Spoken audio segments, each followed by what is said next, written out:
جو حنفی حضرات پڑھتے ہیں جو دعائے میں اس پر کانپ جاتا ہوں. اللہم انا نستعینک ونستغفرک ونؤمن بک ونتوکل علیک. یہ جو کتنے بڑے بڑے دعوے، اے اللہ ہم تجھی پر توکل کرتے ہیں، تجھی پر ایمان رکھتے ہیں، تجھی سے استعانت کرتے ہیں. اتنے بڑے بڑے دعوے ہیں کہ آدمی کا دل کانپتا ہے. اگر وہ واقعتاً جو ہے اپنے آپ کو بھی دیکھ رہا ہو کہ میں کہاں کھڑا ہوں، میری حیثیت کیا ہے، کتنا کچھ توکل میرا اللہ تعالیٰ کی ذات، تو آدمی ڈرتا ہے، کانپتا ہے. اس سے وہ جو اہل حدیث حضرات پڑھتے ہیں اللہم اہدنا فیمن ہدیت وعافنا فیمن عافیت وتولنا فیمن تولیت، یہ دعا ہے. اے اللہ ہمیں عافیت بخش دے، ہمیں ہدایت بخش دے. تو کوئی حرج نہیں اس کے کہہ دے. دعا جتنی چاہو مانگو، اللہ سے جتنا چاہو مانگو، وہاں کوئی سی لمٹ کی ضرورت ہی نہیں. لیکن یہ دعوے کرنا انا نستعینک ونستغفرک ونؤمن بک ونتوکل علیک ونثنی علیک الخیر ونشکرک ولا نکفرک ونخلع ونترک من یفجرک.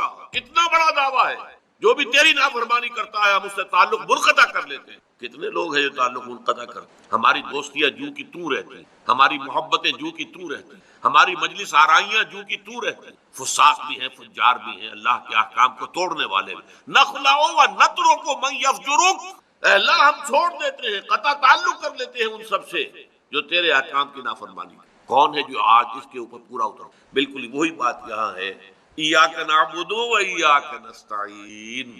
پروردگار یہ بہت بڑا دعویٰ ہے جو ہم نے کر دیا، بہت بڑا عہد اور میثاق کیا ہے. یہ کووننٹ کو کہا جاتا ہے، کووننٹ ہے، یہ میثاق ہے. الذی واثقکم بہ، اللہ تعالیٰ نے تمہیں جکڑ لیا ہے ایک میثاق کے اندر، ایک عہد کے اندر. اس عہد کو تم تازہ کرتے ہو ہر رکعت، نماز کی ہر رکعت میں. ایاک نعبد و ایاک نستعین. And this is the crux of the matter. الحمدللہ رب العالمین الرحمن الرحیم مالک یوم الدین ایاک نعبد و ایاک نستعین. یہ اللہ کی حمد و ثنا ہے، جتنی چاہو کر لو، لیکن تیری ہی بندگی کرتے ہیں اور کریں گے. یہ بہت بڑا دعویٰ ہے، بہت بڑا اقرار ہے، بہت بڑا کووننٹ ہے، بہت بڑا میثاق ہے، بہت بڑا عہد ہے. اس میں ہم اے اللہ پورے نہیں اتر سکیں گے مگر تیری مدد سے، تیری تائید سے، تیری توفیق سے، تیری تحصیل سے. ایاک نستعین میننگ آف پریئر ان اسلام بڑا عظیم. اس نے جو نقشہ کھینچا ہے کہ یہ پریئر کیا ہے. انائے صغیر، یہ ایگو میرا، میری انا، میری خودی. انائے صغیر، انائے کبیر کے روبرو. انائے کبیر اللہ، اننی انا اللہ لا الہ الا انا. یہ انا، انائے کبیر اللہ کی انا، وہ عظیم انا. اور یہ چھوٹی سی محدود. تو ہے محیط بے کرام، میں ہوں ذرا سی آپ، یا مجھے ہم کنار کر یا مجھے بے کنار کر. اقبال نے پتہ نہیں کس جگہ کس کیفیت میں ڈوب کر یہ شعر کہا ہے. اے اللہ تو ایک ایسے سمندر کہ جس کا کنارہ ہی نہیں، اور میں چھوٹی سی ایک پانی کی ایک چھوٹی سی ندی ہوں. آپ جو اب کیا شکل ہے، یا تو مجھے اپنے آپ میں ملا لے تاکہ میں بھی ناپیدا کنار ہو جاؤں. دریائے سندھ کا پانی جب سمندر میں گر جاتا تو سمندر ہی بن جاتا، اور یا پھر مجھے بھی بے کنار کر دے، میری وجود کو بھی اتنی وسعت دے دے کہ کوئی کنارہ نہ. اب یہ کیا اس نے سمجھا، کیا کہا. لیکن میں نے وہی انائے کبیر انائے صغیر. ایک ہے نماز ہم پڑھ لیتے ہیں، آپ نے سارا پڑھ لیا، سارا تعدیل ارکان بھی کر لی، لیکن اگر آپ کا اللہ کے ساتھ ڈائریکٹ کمیونین اور ڈائریکٹ کمیونیکیشن قائم نہیں ہوا تو نماز، جس کو کہ کہا گیا کہ الصلاۃ معراج المومنین، جو قرب حضور کو حاصل ہوا معراج میں، وہ ایک بندہ مومن دنیا میں رہتے ہوئے حاصل کر سکتا ہے نماز. اگر اس کی روح جو ہے واقعتاً ہم کا نام ہو رہی ہو الحمدللہ رب العالمین الرحمن الرحیم مالک یوم اہدنا الصراط المستقیم ایاک نعبد و ایاک. اگر ہم واقعتاً ایسے کہہ رہے ہوں کہ ہمیں احساس ہو کہ ہم اللہ کے حضور میں حاضر ہیں اور عرض کر سجدہ کریں، تو حدیث میں آتا ہے کہ ایسے محسوس ہو کہ گویا کہ میں نے اپنا سر اللہ کے قدموں میں رکھ دیا. یہ ہے نماز. اب جو گفتگو ہو رہی ہے یہ ہم کلامی ہے. الصلاۃ معراج المومنین، اہل ایمان کے حق میں یہ نماز جو ہے یہ معراج کی. لیکن یہ نماز کیسے نصیب ہوگی اگر روح سوئی ہوئی ہے، دبی ہوئی ہے، پسی ہوئی ہے، مزمحل ہے یا مردہ ہے؟ یہ نماز کیسے آتی؟ چاہے آپ 5 وقت کی نماز پڑھ رہے ہو، چاہے آپ نے ہیبٹ بنا لیا ہو نماز کو، چاہے کچھ بھی ہو گیا ہو، لیکن یہ کہ جب تک وہ روح بیدار نہ ہو، جب تک ہم کلامی نہ ہو. افلاک سے آتا ہے نالوں کا جواب آخر، اٹھتے ہیں حجاب آخر، کرتے ہیں خطاب آخر. جب تک یہ نہ ہو، جیسے کہ میں ایک حدیث قدسی انشاءاللہ آج سناؤں گا سورہ فاتحہ کے، کہ اللہ تعالیٰ کے سامنے جب کھڑا ہو کر انسان جب کہتا ہے انی وجہت وجہی للذی فطر السماوات والارض حنیفا، دائیں بائیں سے بالکل اپنا تعلق کاٹ کر میں نے اپنا رخ کر لیا ہے اس اللہ کی طرف جس نے آسمانوں اور زمین کو پیدا کیا۔ اب یہ توجہ وجہ تو اگر یہ تو ہے چہرہ تو ہم نے کر دیا خانہ کعبہ کی طرف، اندر سے ہماری روح متوجہ نہیں ہوئی، وہ سوئی پڑی ہوئی، اسے پتہ ہی کچھ نہیں کہ کیا ہو رہا، تو اس صورت میں وہ کیا ہے، ظاہری بات تو پوری ہو گئی، نماز کا ثواب ہو جائے گا، فرض کی ادائیگی کا ثواب مل جائے گا، لیکن وہ اصل نماز تو حاصل نہیں ہوتی۔ یہ ہے وہ بات کہ وَإِذَا سَأَلَكَ عِبَادِي عَنِّي فَإِنِّي، اے نبی جب میرے بندوں کی روحیں بیدار ہو، توانا ہو جائیں، حیات تازہ سے وہ ہم کنار ہو جائیں، اور پھر وہ میرے بارے میں وہ میرا تقرب حاصل کرنا چاہتے، تو آپ سے پوچھیں تو کہیے میں قریب ہوں۔ قرآن حکیم نے بھی سورہ آل عمران کے آخری رکوع میں ذکر کو سب سے پہلے اور سب سے اہم عامل کی حیثیت سے شمار کیا، چنانچہ اس کی پہلی آیت جو ہے سورہ آل عمران کے آخری رکوع کی، اس میں تو وہی مضمون جو میں بیان کر چکا وہ آیا ہے، ان فی خلق السماوات والارض واختلاف اللیل والنہار لآیات لأولی الالباب، یقیناً آسمانوں اور زمین کی تخلیق میں اور دن اور رات کے الٹ پھیر میں نشانیاں ہیں ہوش مندوں کے لیے۔ ان کے ذریعے سے انسانی شعور کے اندر وہ معرفت رب اجاگر ہوگی، وہ پہلا مرحلہ اس نے طے کر لیا، وہ ڈورمنٹ معرفت اب ایکٹیویٹ ہو گئی۔ اب مزید فکر کا مرحلہ ہے جو اگلی آیت میں آیا ہے، الذین یذکرون اللہ قیاما وقعودا وعلی جنوبہم وَيَتَفَكَّرُونَ فِي خَلْقِ السَّمَاوَاتِ وَالْأَرْضِ رَبَّنَا مَا خَلَقْتَ هَذَا بَاطِلًا سُبْحَانَكَ فَقِنَا عَذَابَ النَّارِ، یعنی تفکر جو ہے وَيَتَفَكَّرُونَ فِي خَلْقِ السَّمَاوَاتِ وَالْأَرْضِ، وہ تفکر کرتے ہیں، غور و فکر کرتے ہیں آسمان اور زمین کی تخلیق میں، لیکن اس تفکر کے ساتھ لازماً ذکر، اور ذکر مدام، ذکر بھی وہ کہ جو مستقل ہو، ہر حالت میں ہو۔ الذین یذکرون اللہ قیاما وقعودا وعلی جنوبہم، وہ لوگ کہ جو اللہ کو یاد رکھتے ہیں، اللہ کا ذکر کرتے ہیں، کھڑے ہوئے بھی، بیٹھے ہوئے بھی، اور اپنے پہلوؤں کے بل یعنی لیٹے ہوئے بھی۔ اب ان تین کے سوا تو کوئی پوزیشن انسان کی نہیں ہے، اسی کا نام ہے دوام ذکر، اور اس کے ساتھ اگر وہ تفکر کرتے ہیں تو ان کا فکر اگلی منزل تک پہنچتا ہے۔ تو پہلی شے تھی فکر انسانی کی صحیح رخ پر مزید پیش قدمی اور پیش رفت، اور اس کے لیے لازم ہے ذکر و فکر کا امتزاج۔ دوسری چیز کو لیجئے عمل کی درستی۔ اس عمل کی درستی کے لیے اللہ تعالیٰ کے ساتھ ایک گہرے تعلق کی ضرورت ہے، اس لیے کہ صبر کی بحث میں یہ مضامین شاید آپ کے سامنے آ گئے ہوں کہ صبر، جہاں مصیبت پر صبر ہوتا ہے، تکلیف پر صبر ہوتا ہے، اللہ کے احکام پر جمنا یہ بھی صبر ہے، نفس کی خواہشات کی باغ کو تھام کر رکھنا، کھینچ کر رکھنا یہ بھی صبر ہے، اور استقامت کسی شے پر قائم رہنا یہ بھی صبر ہے۔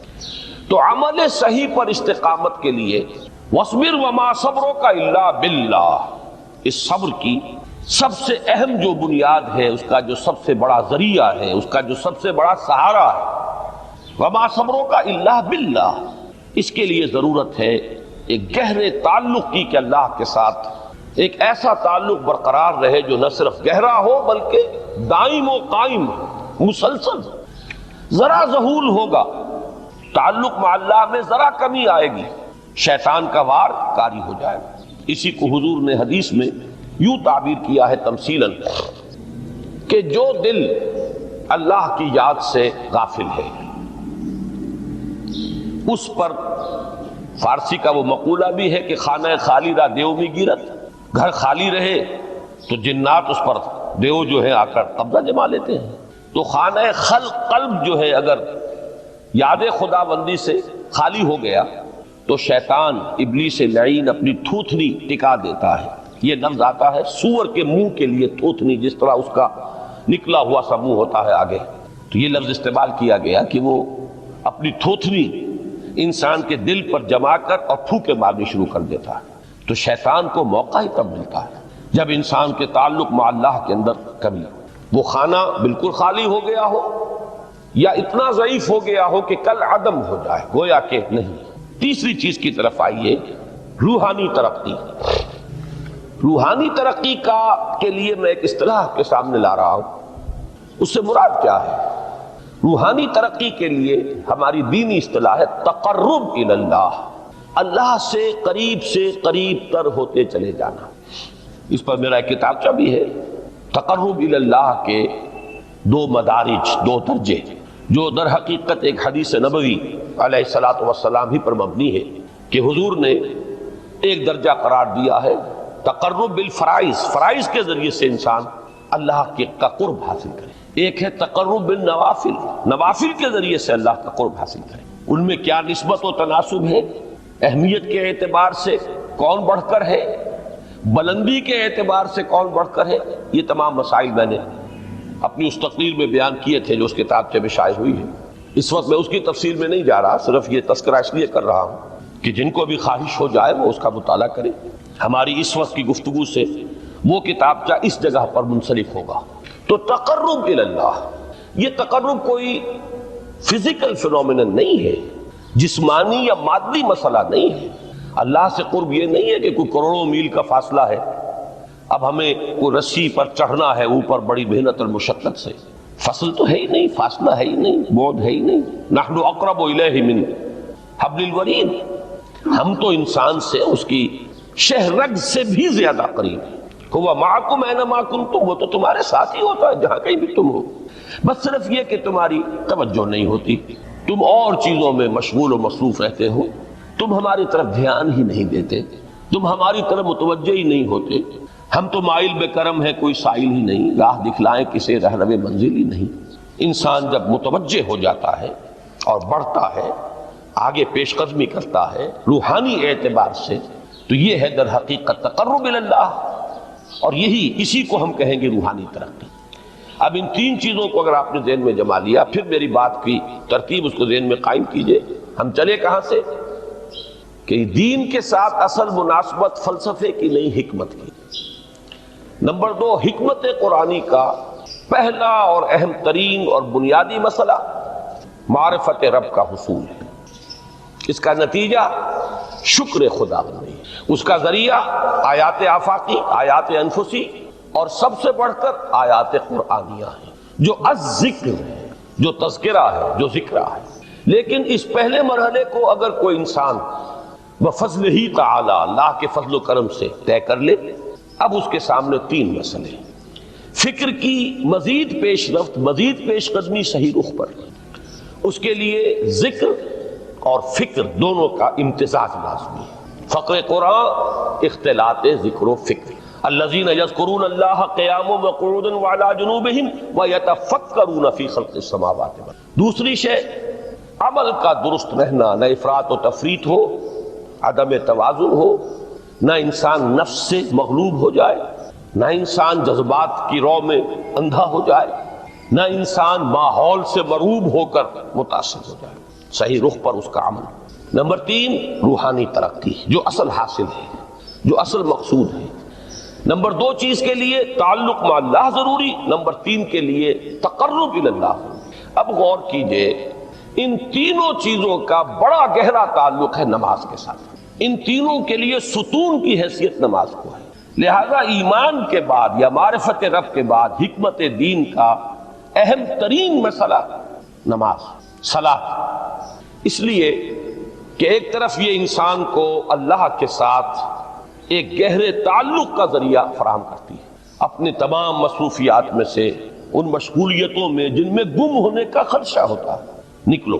24 گھنٹے کے معمولات میں سے کم 5 مرتبہ تو لازماً نکلو، اور اپنے آپ کو ذرا، اپنے حواس کو بھی، اپنی باطنی کیفیات کو بھی ذرا تازہ کرو۔ اگر کوئی گندگی، نجاست، کسی طرح کی ناپاکی کا کوئی معاملہ ہے، طہارت حاصل کرو۔ طہارت سے تمہارے اندر روح کو بھی بالیدگی ہوگی، تمہارے حواس بھی تازہ ہوں گے، تم گویا کہ بحیثیت کل تمہاری ہستی چاقو چوبند ہو جائے گی۔ وہ کسل، وہ سستیاں، وہ جو ایک کثافتیں ہوتی ہیں، ان سب سے نجات حاصل کرو، اور اب اپنے رب کے حضور میں کھڑے ہو جاؤ، اس کے ساتھ اپنا عہد بھی تازہ کرو، اس کی اہم صفات کو بھی اپنے ذہن میں پھر مستحضر کرو۔ یہی وجہ ہے، دیکھیے میں نے جو آیات آپ کو شروع میں سنائی تھی، سورہ لقمان کی 2 آیتیں، پہلی آیت میں اس کا ترجمہ کر چکا. دوسری آیت وَلَقَدْ وَإِذْ قَالَ لُقْمَانُ لِابْنِهِ وَهُوَ يَعِظُهُ يَا بُنَيَّ لَا تُشْرِكْ بِاللَّهِ إِنَّ الشِّرْكَ لَظُلْمٌ عَظِيمٌ. اس کے بعد درمیان میں کچھ مضمون آ کر پھر وہ آیہ مبارکہ آئی یا بنی اقیم الصلاۃ وامر بالمعروف وانہی عن المنکر واصبر علی ما اصابک. گویا کہ اہم ترین چیز، بنیادی ترین چیز، اللہ کو محض پہچان لینا کافی نہیں ہے، یاد رکھنا ضروری ہے. اللہ یاد رہے گا تو فکر صحیح آگے بڑھے گا. اللہ یاد رہے گا اور اس کے ساتھ ایک گہرا تعلق جو ہے برقرار رہے گا تو عمل درست رہے گا. بالکل یہی بات سورہ طٰہٰ میں جو پہلی وحی حضرت موسیٰ علیہ السلام پر ہوئی اور پہلا مخاطبہ ہے، چونکہ حضرت موسیٰ کو یہ انبیاء کرام کے مقدس گروہ میں ایک امتیازی حیثیت حاصل ہے کہ ان سے براہ راست گفتگو ہوئی ہے، اگرچہ صرف ایک پردہ تھا، اوٹ من ورائے حجاب گفتگو ہوئی ہے، لیکن یہ کہ کوئی فرشتے کا درمیانی جو ہے وہ لنک نہیں تھا. براہ راست اللہ تعالیٰ نے حضرت موسیٰ علیہ السلام سے کلام فرمایا. کلم اللہ موسیٰ تکلیما، موسیٰ سے تو اللہ نے کلام فرمایا جیسے کہ کلام کیا جاتا ہے. تو پہلا مخاطبہ ہے، یہ پہلا مکالمہ ہے، پہلی وحی کہیے. اسی میں یہ الفاظ بھی موجود ہیں اننی انا اللہ لا الہ الا انا فاعبدنی واقم الصلاۃ لذکری. یہ گویا کہ حکمت قرآنی کا ایک بہت بڑا خزانہ ہے یہ آیت مبارکہ کہ خود حضرت موسیٰ علیہ السلام کو جو ہدایت دی جا رہی ہے، میں ہوں، میں اللہ، اننی انا اللہ لا الہ الا انا، میرے سوا کوئی معبود نہیں. فاعبدنی، بس میری بندگی، میری عبادت، میری پرستش، میری محبت، اس کو اختیار کرو. وَأَقِمِ الصَّلَاةَ لِذِكْرِي، اور نماز کو قائم رکھو میری یاد کے لیے. بلکہ اسی سلسلہ کلام میں آگے چل کر سورہ طٰہٰ میں آتا ہے، کافی گفت و شنید کے بعد جب حضرت موسیٰ نے کچھ معذرت بھی کی، کچھ دعائیں بھی کی، اللہ نے ایک دعا قبول بھی کی کہ ان کے بھائی کو بھی شریک کر دیا، حضرت ہارون کو بھی. اس کے بعد پھر جب فرمایا کہ اب جاؤ فرعون کی طرف، تو اس میں فرمایا وَلَا تَنِيَا فِي ذِكْرِي، اور دیکھنا یہ جو عظیم مشن تمہارے کندھے پر آ گیا ہے، بڑا بھاری اور کٹھن ایک فرض ہے جو تم پر عائد ہو گیا ہے، اس کے لیے سب سے بڑی تمہارے پاس جو قوت کا ذریعہ ہے وہ نماز ہے. فَلَا تَنِيَا عَن ذِكْرِي، میری یاد میں کبھی غفلت نہ کرنا، اس میں کبھی کوئی کمی نہ آنے دینا. جیسا کہ میں نے عرض کیا تھا کہ جیسے ہی وہ تعلق جو ہے کمزور پڑتا ہے یا منقطع ہو جائے معاذ اللہ، تو پھر انسان گویا کہ شیطان کے لیے ایک لقمہ تر بن جاتا ہے. اب آپ غور کیجئے، تیسری شے تقرب الی اللہ، اس کے حوالے سے بھی جو فرائض اور نوافل کی بات ہے اس کو اس وقت ذہن سے نکال کر یہ سمجھیے کہ اس میں نماز کا کیا مقام ہے. اس لیے کہ نماز فرض بھی ہے، نماز نفل بھی ہے، وہ تو ان دونوں میں شریک ہو جائے گی. اب اس کو لفظ صلاۃ کے حوالے سے آپ ان دونوں چیزوں کو سمجھیے. صاد لام واو یا یہ چونکہ حروف علت ایک دوسرے سے بدلتے رہتے ہیں. یہ جو مادہ ہے اس کی جو خالص لغوی اصل ہے، جو خالص عربی زبان میں اس کا بنیادی مفہوم ہے، وہ آگ جلانا یا آگ تاپنا یا آگ سینکنا، حرارت حاصل کرنا. لہذا بار بار آتا ہے جہنم کے ذکر میں اسلوہا، اب جلو اس میں، تاپو اس کو، یہ سینکے گی تمہیں. بلکہ تفتلون کا لفظ آیا ہے حضرت موسیٰ کے کلام میں، جب وہ گئے تھے کوہ طور پر، جب پہنچ گئے تو تھے آگ تک کی تلاش میں. لعلکم تفتلون، تو اپنے اہل خانہ سے یہی کہا تھا کہ مجھے کہیں وہ روشنی نظر آ رہی ہے، غالباً کوئی وہاں سے آگ مل سکے گی، ورنہ یہ کہ کوئی رہنمائی، کوئی رستہ مجھے مل سکے گا، میں وہ آگ لے آؤں گا، کوئی چنگاری وہاں سے لے آؤں. لعلکم تفتلون، تاکہ تم، اب یہ اصطلاح در حقیقت باب افتعال ہے اور یہ تے یہاں پر توئے کی شکل اختیار کر گئی، تا نے توبن کی صورت اختیار کی صاد کی وجہ سے. بہرحال اس کا سب سے بنیادی مفہوم جو ہے وہ ہے تاپنا، سکائی حاصل کرنا، حرارت. اس کے حوالے سے سمجھ لیجئے کہ سب سے بنیادی تعلق اس کا جو ہے وہ روح کے ساتھ ہے.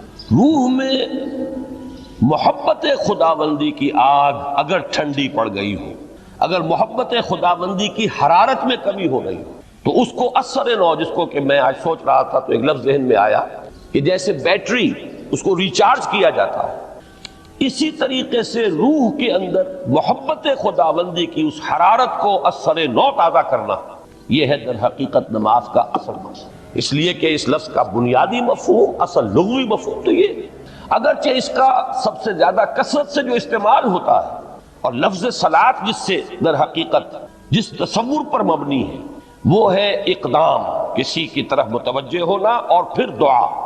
صلاۃ کا سب سے قریبی مفہوم لفظی جب بیان کیا جائے گا، اس سے مراد، اس کے معنی، تو دعا اس میں اہم ترین ہے۔ کسی کی طرف توجہ کرنا، مناجات کرنا، گفتگو کرنا، مخاطبہ، مکالمہ، دعا، یہ در حقیقت صلاۃ کا سب سے بڑا اصطلاحی مفہوم ہے۔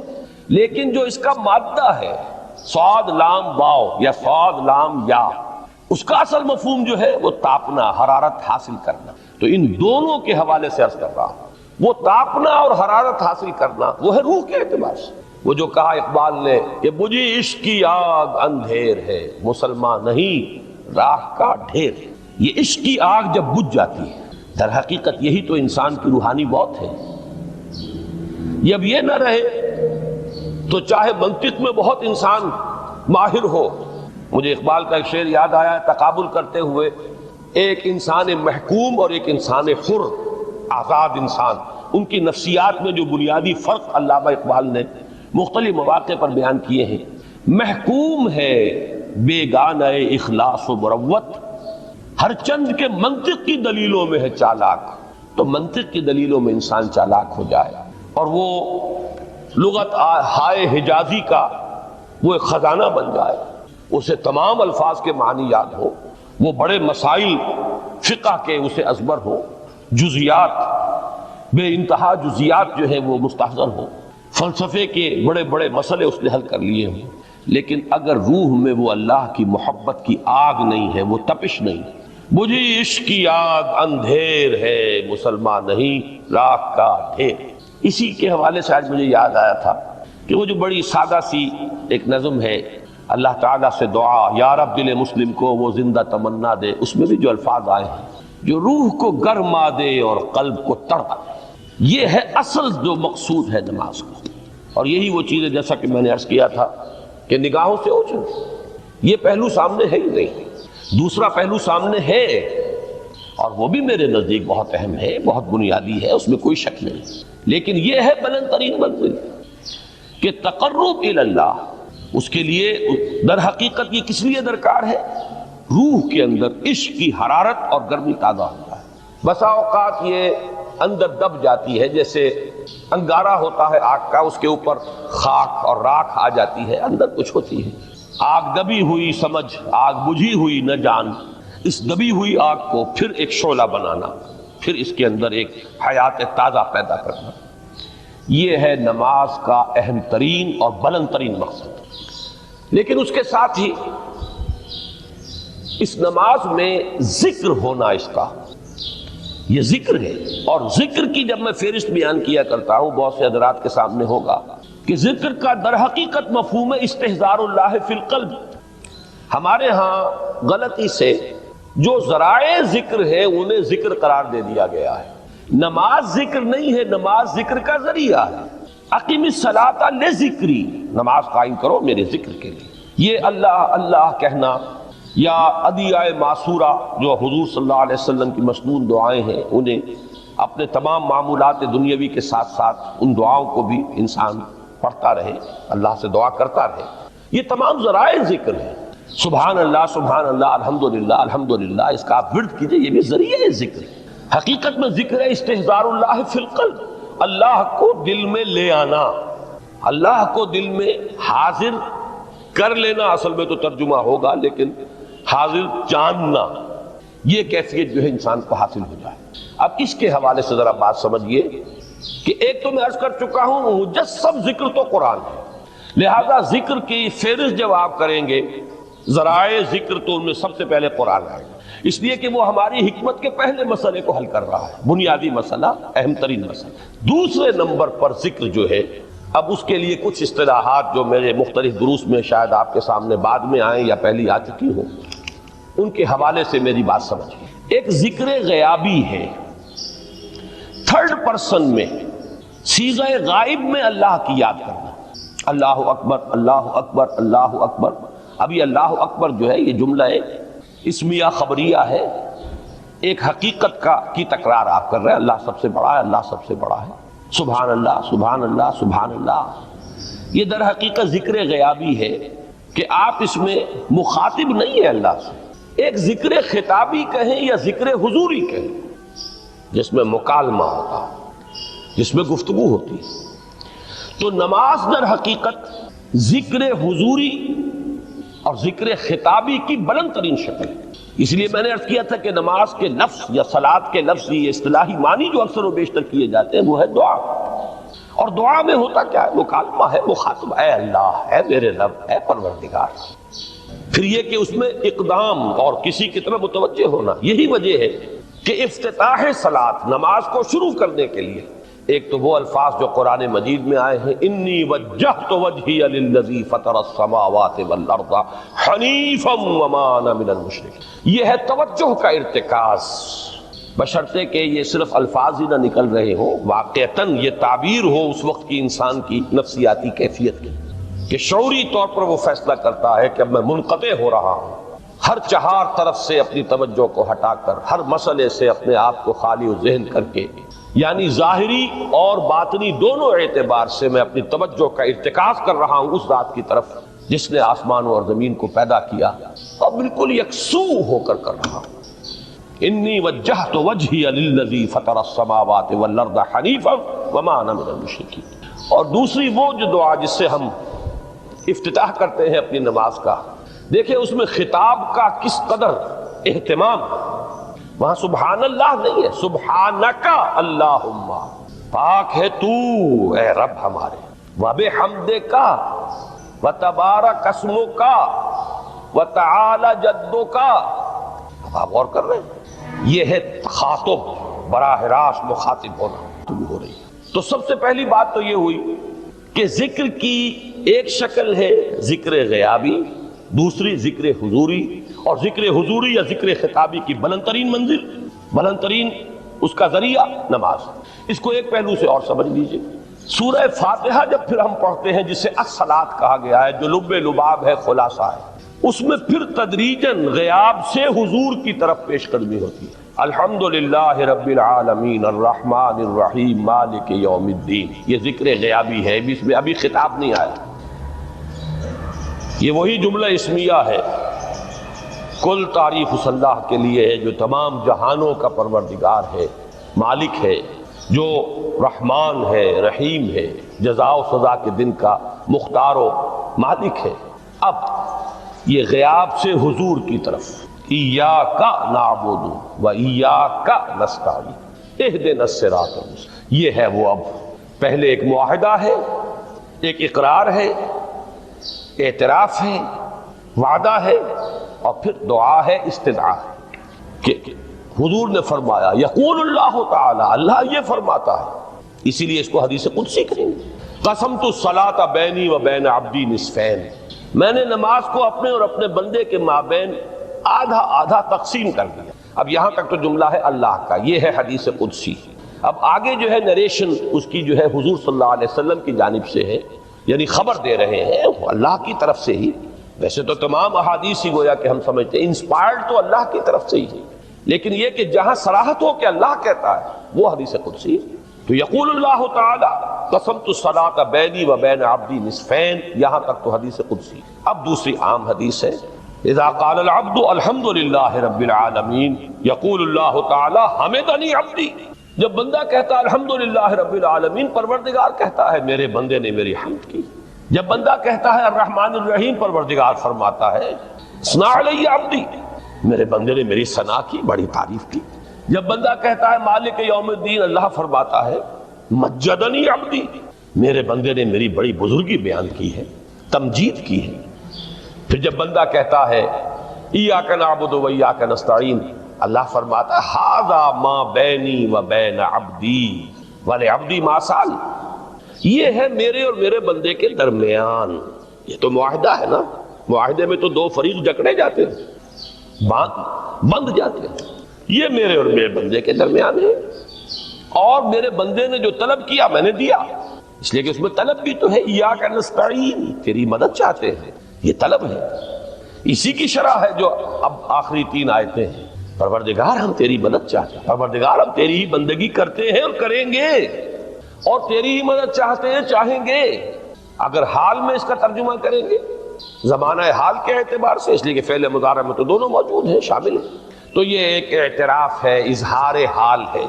اللہ کرے کہ وہ واقعتاً صحیح اظہار حال ہو، ہم واقعی اللہ کی بندگی کرتے ہوئے یہ کہیں کہ ایاک نعبد، ورنہ اگر ہماری اصل صورتحال سے وہ مطابقت نہ رکھتا ہو تو پھر تو ایک طرح کا جھوٹ ہو جائے گا، غلط بیانی ہو جائے گی۔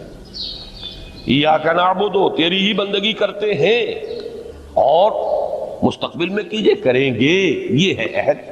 تیری ہی مدد چاہتے ہیں، تجھی سے مدد طلب کرتے ہیں، تجھی سے مدد چاہتے رہیں گے۔ اس کے لیے فرمایا وَلِعَبْدِ مَا سَأَلَ، اور پھر اس کے بعد وہ استدعا ہے، اهدنا الصراط المستقیم صراط الذین انعمت علیہم غیر المغضوب علیہم ولا الضالین۔ اس حدیث میں اس کو ایک ہی جملے کو لیا گیا ہے، ایک ہی جملے کی حیثیت سے۔ جب بندہ یہ کہتا ہے تو اللہ فرماتا ہے ھذا لعبدی ولعبدی ما سأل، یہ خالص میرے بندے کے لیے ہے۔ اس بندے نے ایک درخواست پیش کی ہے اور میں نے گرانٹ کی، وہ اپلیکیشن، وہ ریکویسٹ گرانٹڈ، ہم نے دے دی۔ ولعبدی ما سأل، یہ ہے اس کی تاثیر کا عالم، بشرطے کے معاملہ وہ شعور کے ساتھ، بشرطے کے مطابقت ہو ظاہر اور باطن کی، بشرطے کے مطابقت ہو قول اور فعل کی۔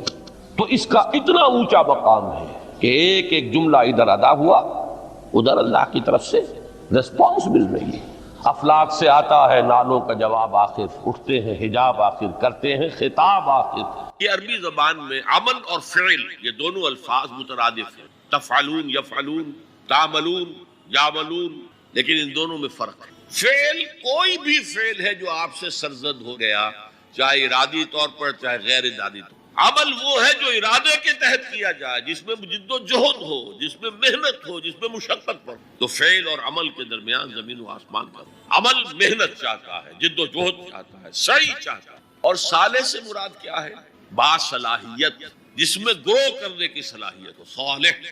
اس عمل صالح جس سے کہ انسانی شخصیت نشو و نما پائے، اس کی انٹرنل پرسنالٹی، اقبال کے اصطلاح میں اس کی خودی، اس کی انا، اس کی ایگو، اس کی روحانی شخصیت ترقی پائے، نشو و نما پائے، بلندی پر جائے، اس مقام کو حاصل کرنے کی کوشش کرے کہ جس مقام پر اللہ نے انسان کو پیدا کیا۔ والتین والزیتون وطور سینین وھذا البلد الامین لقد خلقنا الانسان فی احسن تقویم، بہترین سطح پر پیدا، مسجود ملائک بنایا، اپنا خلیفہ قرار دیا۔ ثم رددناہ اسفل سافل، پھر نیچوں میں سب سے نیچے پھینک دی۔ فرشتے ہم سے اونچے، جنات بھی ہم سے اونچے۔ جنات کہاں کہاں تک جاتے ہیں؟ میرا یہ خیال ہے کہ کم سے کم سولر سسٹم تک تو جنات کی رسائی ہے، آگے ہے یا نہیں مانی کہہ سکتے۔ لیکن یہ انسان اب محنت کرے گا۔ نیچے اگر پھینک دیا گیا تھا الا الذین آمنوا وعملوا الصالحات، جو ایمان لائیں گے اور نیک عمل کریں گے وہ پھر ریگین کر لیں گے اپنے اس مقام کو جس مقام پر انہیں اصلاً پیدا کیا گیا۔ اور جو لوگ اس مقام کو حاصل نہیں کر سکتے ان کے بارے میں قرآن کہتا ہے اولئک کالانعام، سورہ اعراف میں، یہ چوپایوں کے مانند ہیں، حیوانات ہیں، بل ہم اضل، بلکہ ان سے بھی گئے گزرے۔ کیوں؟